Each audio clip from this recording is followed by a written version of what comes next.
Chhota Udepur સંખેડામાં pistol સાથે એક ઝડપાયો। સંખેડામાં એસઓજીની મોટી કાર્યવાહી, ગેરકાયદેસર પિસ્તોલ સાથે એક ઇસમ ઝડપાયો। છોટાઉદેપુર જિલ્લા સ્પેશિયલ ઓપરેશન ગ્રુપ એટલે કે એસઓજીએ સંખેડા તાલુકાના હરેશ્વર વસાહત વિસ્તારમાં દરોડા પાડી એક ઇસમને ગેરકાયદેસર પિસ્તોલ સાથે ઝડપી પાડ્યો છે।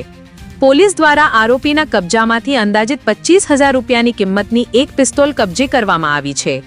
પ્રાપ્ત માહિતી મુજબ એટીએસ અને કોસ્ટલ સિક્યોરિટી ગુજરાત દ્વારા રાજ્યભરમાં ગેરકાયદેસર હથિયારોના ઉત્પાદન, સંગ્રહ, વેચાણ અને હેરાફેરી સામે કડક કાર્યવાહી કરવા સૂચના આપવામાં આવી હતી, જેના અનુસંધાને છોટાઉદેપુર પોલીસ અધિક્ષક ઇમ્તિયાજ શેખના માર્ગદર્શન હેઠળ એસઓજી દ્વારા કામગીરી હાથ ધરવામાં આવી હતી।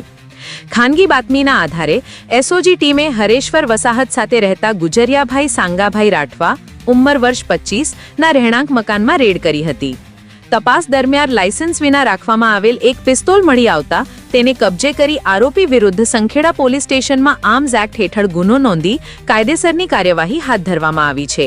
ઝડપાયેલ આરોપી પોલીસે ગુજરિયાભાઈ સાંગાભાઈ રાઠવા, ભીલાલા, ઉંમર 25 વર્ષ, રહેવાસી હરેશ્વર વસાહત, તાલુકો સંખેડા, જિલ્લો છોટાઉદેપુરને એક પિસ્તોલ અંદાજિત કિંમત 25,000 રૂપિયા સાથે ઝડપી પાડ્યો છે।